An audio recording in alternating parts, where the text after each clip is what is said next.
ولا تهنوا ولا تحزنوا।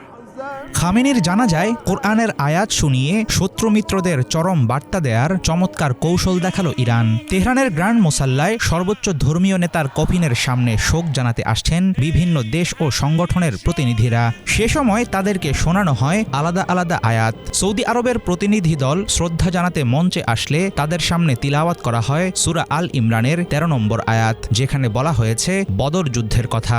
ইসলামের প্রথম সশস্ত্র সংঘাত বদর যুদ্ধে মুসলিমদের সেনা সংখ্যা ছিল মাত্র ৩১৩ জন। বিপরীতে মক্কার কুরাইশ বাহিনী ছিল ১,০০০-এরও বেশি।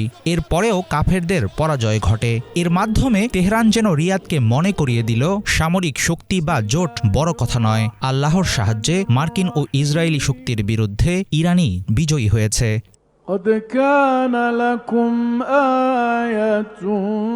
তোমাদের বোঝার জন্য বড় শিক্ষা রয়েছে সেই দুটি দলের মধ্যে যারা বদরের যুদ্ধে মুখোমুখি হয়েছিল।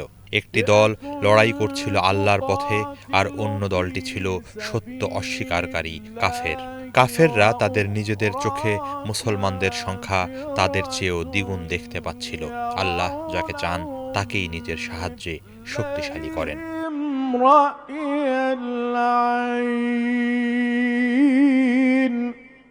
আয়াতুল্লাহ আলী খামেনির জানাজায় অংশ নেওয়া প্রতিটি দেশের রাজনৈতিক অবস্থানের উপর ভিত্তি করে প্রতীকী বার্তা দেওয়ার জন্য ভিন্ন ভিন্ন আয়াত বেছে নেয় ইরান। তেহরানের এমন জানাজা ডিপ্লোমেসি চমকে দিয়েছে সবাইকে। আঞ্চলিক প্রতিরোধ গোষ্ঠীগুলোর জন্য তিলাওয়াত করা হয় শাহাদাত ও নিশ্চিত বিজয়ের আয়াত। অন্যদিকে রাশিয়া, চীন ও ভারতের মতো মিত্রদের শোনানো হয় আশার বাণী। কাতার ও তুরস্কের মতো মধ্যস্থতাকারীদের জন্য তিলাওয়াত করা হয় কূটনীতি ও ত্যাগের আয়াত। তবে একই সঙ্গে তাদের নিষ্ক্রিয় নীতি লক্ষ্য করে দেয়া হয় কূটনৈতিক খোঁচা।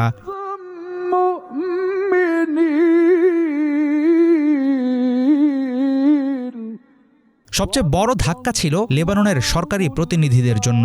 কোরআনের আয়াতের মাধ্যমে লেবানন সরকারকে ভীরু হিসেবে কড়া ভাষায় তিরস্কার করা হয়। বাংলাদেশের জাতীয় সংসদের স্পিকারের নেতৃত্বে একটি সরকারি প্রতিনিধি দল খামেনির রাষ্ট্রীয় বিদায় অনুষ্ঠানে যোগ দিয়েছে। খামেনির কফিনে শ্রদ্ধা নিবেদনের পাশাপাশি বাংলাদেশ সরকার ও জনগণের পক্ষ থেকে গভীর সমবেদনাও জানান হাফিজউদ্দিন আহমদ। তবে ইরান ইস্যুতে নিরপেক্ষ থাকায় ঢাকার জন্য নির্দিষ্ট কোনো বার্তা ছিল না, বরং খামেনির আত্মত্যাগকে কেন্দ্র করে শোনানো হয় সংহতি ও ধর্মীয় সহমর্মিতার আয়াত।